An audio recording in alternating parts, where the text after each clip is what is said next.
Captain, a most curious development on scanner 5-7. That's all. Take a look at it, Mr. Spock. Screen on, Captain. Mr. Cuomo? Given the hostility and the anti-Semitism that has been shown in New York, I would go to Israel. Mr. Tilson, where would you go? Yeah, I'd make my 4th trip to Israel, followed by my 5th trip to Ukraine, 2 of our greatest allies fighting on the front lines of the global war on terror. Mr. Mamdani? I would stay in New York City. My plans are to address New Yorkers across the 5 boroughs and focus on that. Mr. Mamdani, can I just jump in? Would you visit Israel as mayor? I will be doing, as the mayor, I'll be standing up for Jewish New Yorkers, and I'll be meeting them wherever they are across the 5 boroughs, whether that's in their synagogues and temples or at their homes or at the subway platform, because ultimately we need to focus on delivering on their concerns. And just yes or no, do you believe in a Jewish state of Israel? I believe Israel has the right to exist. Not as a Jewish state? As a state with equal rights.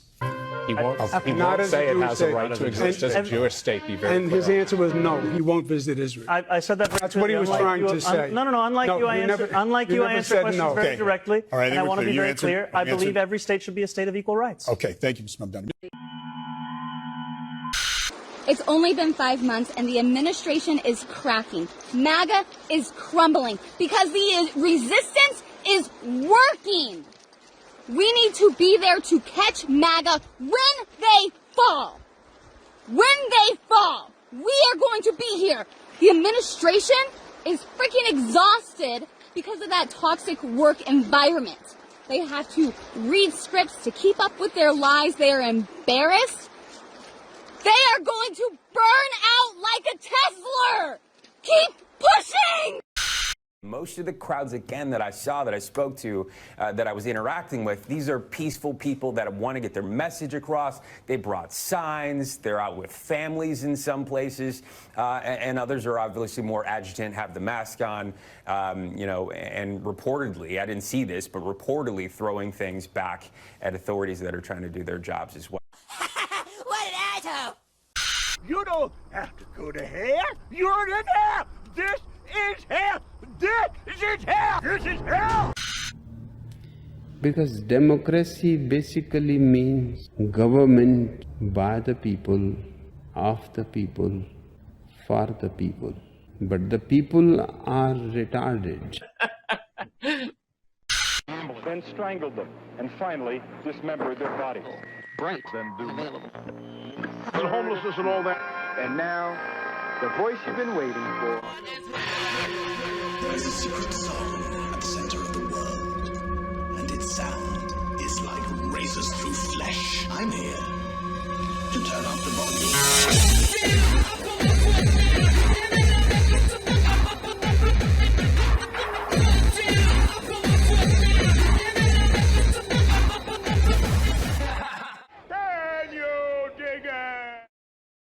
I'm kind of retarded.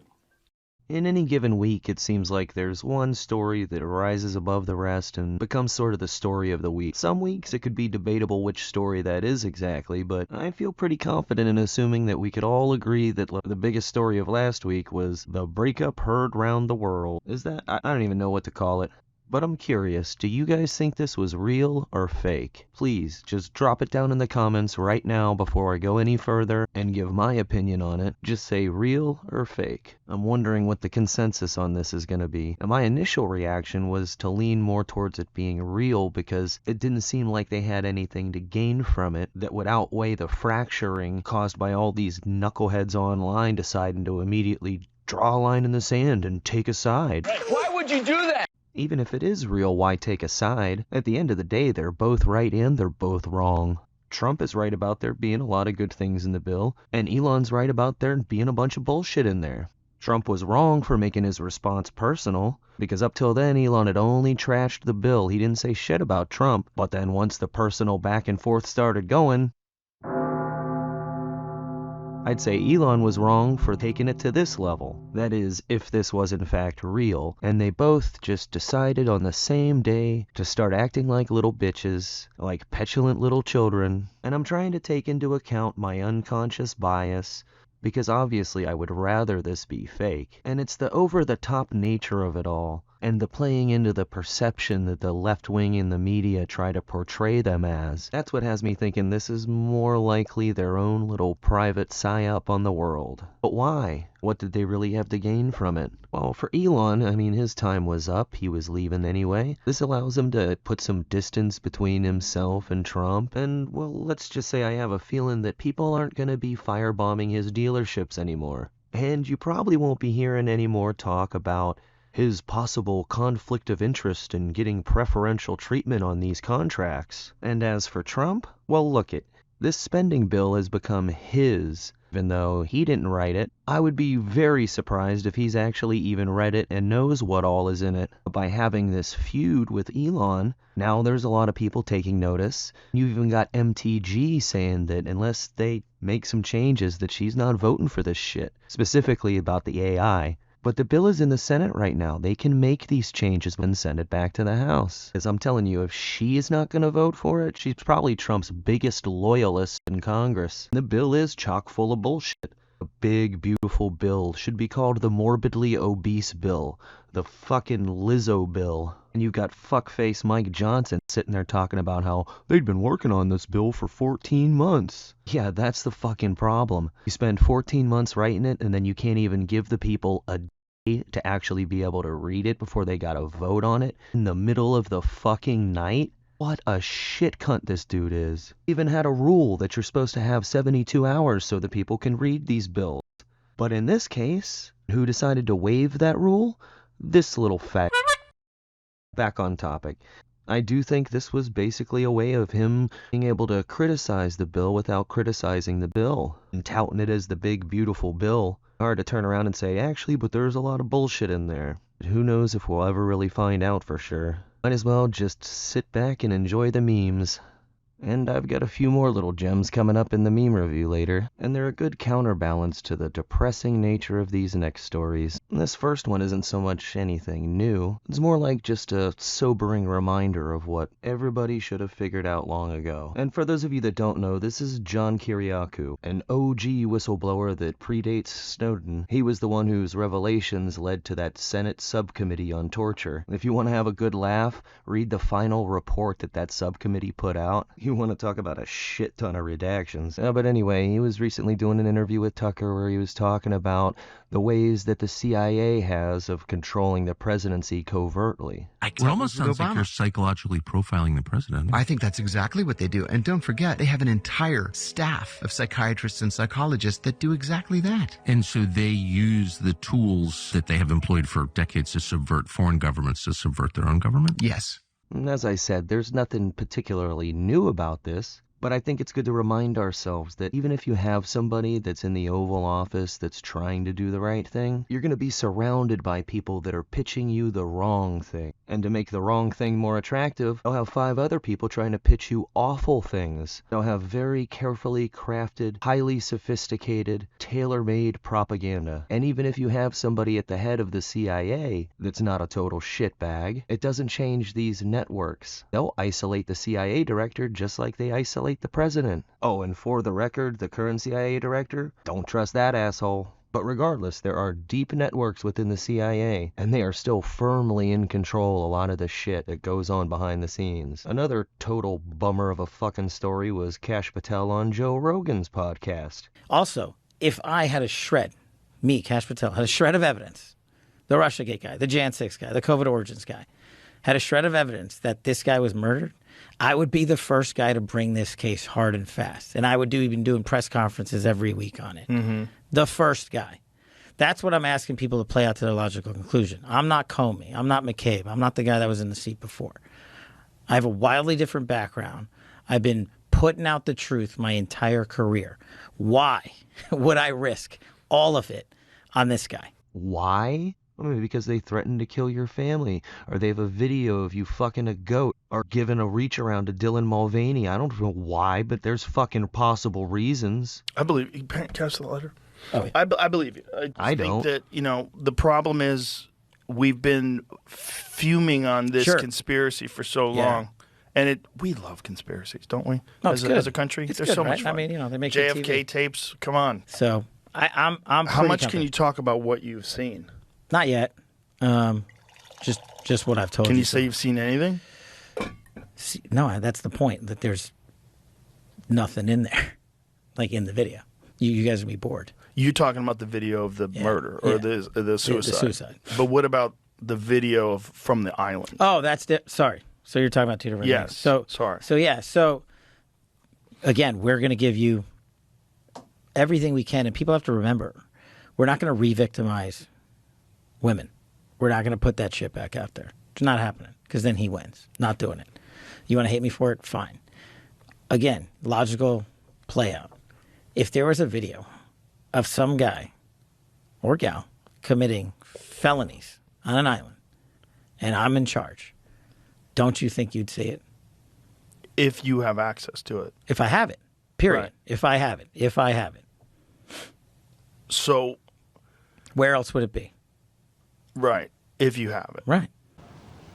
Right. But you can't say that you have it. No, we're giving you everything we have. So far. Everything we have so far is Have you guys gone over all the video that's available? Yeah, that's what I'm telling you. That's what takes so much damn time. Right. And is there video from the island? Not of what you want. The people out there have filled the void with can't wait to see X, Y, or Z. Right, speculation. And I'm like, here's the other thing I've been asking for, right? Openly. If you have information on this, call us. Tell us. The best resource we have is the American people in the world. Right. Get me the tail numbers. Get me the flight, get me new information, and I will run that down. So this narrative might not be accurate, that there's video of these guys doing this. Exactly. Is it possible that the video was taken and destroyed? Well, you're talking about, decades worth of stuff, right? Remember, we have what we have pursuant to lawful search warrants and authorities from the case that was done however many years ago it was done. That's what we have. If other people have other stuff and they want to give it to us, bring it. Have you guys reviewed everything that you have? Almost. Yes, we have, and now we're figuring out how to put it out. I gotta admit, I did not have Kash Patel as a bigger disappointment than Pam Bondi on my bingo card. Oh, he wants to act like the guy who the DA, Acosta, said that he gave a sweetheart deal to because he was told by the feds that he was an intelligence asset. And you know what that means, right? So an admitted intelligence asset has his plane, all his residences wired with video cameras everywhere, and was trafficking kids to very powerful people. But the only videos that there are is videos he made of himself. Why don't you tell me what really happened? And on one hand, I'm kind of disappointed in Joe. I mean, I know he's not really much of that attack dog type, and I think maybe Cash actually caught him a little off guard, and he didn't realize just how full of shit this dude was going to end up being. And when he mentioned the coroner report that said that, actually, I think it was more like a strangulation instead of a hanging because of the 3 broken bones, including the hyoid. And he brings this up to Cash, and he's like, I don't know anything about that. How could you not say, well, bro, then you're not exactly an expert on this case then. You're up here trying to tell us what is and isn't in this file, and you didn't know about a basic fucking fact like that. What would you say you do here? I guess maybe when it comes right down to it, no matter whatever someone says or even thinks, when they're actually put into the position of, hey, we're threatening to harm your family, there's just not very many people that can hold that line. No, that's the point, that there's nothing in there. Don't laugh! This ain't reality TV! And sure, I suppose you could make a case for what's happening out in LA being the story of the week, but I would suggest that that's the story of the week for this coming week, especially once this starts spreading to the other cities. And some people have pointed out this ad on Craigslist under labor gigs. The post has been flagged for removal since it started getting attention, but the last time I looked, there was still an almost identical ad for the same exact thing in Austin, Texas. I mean, the entire thing is almost word for word. And none of this was really difficult to see coming. In fact, a lot of people had predicted exactly this. And by a lot of people, I mean... Everyone! There's been chatter all year about how we're definitely going to be seeing another summer of love, and much in the way that 2 weeks ago Memorial Day was the unofficial kickoff of summer, well, we can consider this the unofficial kickoff of the Summer of Love 2.0. But what happened this past weekend was just the opening salvo. And I mean, really, if you told somebody, hey, you know, they're rioting out in LA over these immigration raids, well, the response that you would probably get would be, well, no fucking shit. And however bad it got in some cities during the 2020 Summer of Love, that's nothing compared to the potential for how bad this could get. Especially if all of a sudden you see some pickup truck with a big Trump flag on the back just mow through one of these protests/riots. Or maybe somebody just opens up on a crowd of people with a machine gun, sets off an IED, or maybe a vehicle-borne IED. Maybe this is all building up to major events happening on Saturday. See, there's this big protest planned because it's Trump's birthday, and he's having a big military parade because it's also the 250th anniversary of the Army being founded, as well as being Flag Day. And I'm not saying I think there's going to be something that goes down in D.C. Maybe there will be, maybe there won't be. I think it's more likely, though, that they're going to have a string of major events in major cities across the country, or maybe nothing at all. But if you are going to be out any place on Saturday amongst a big group of people, keep your head on a fucking swivel. Sláinte.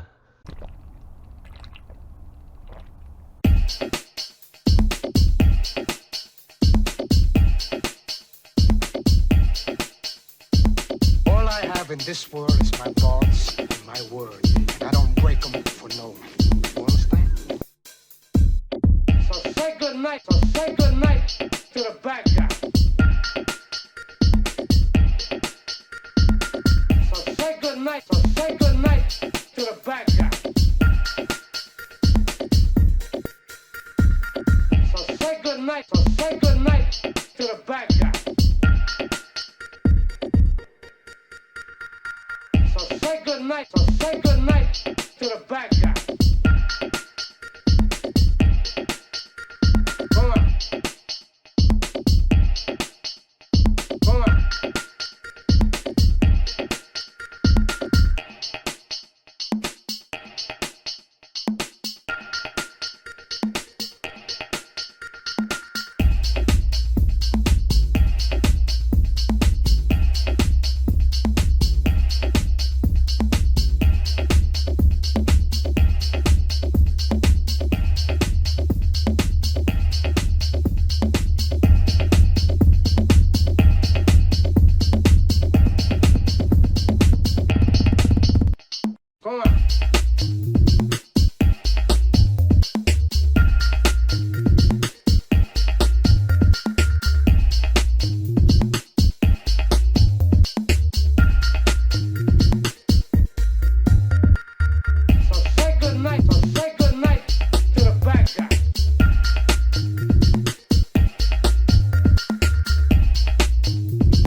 me.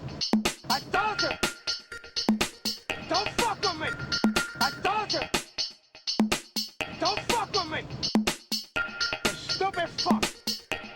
Look at you now.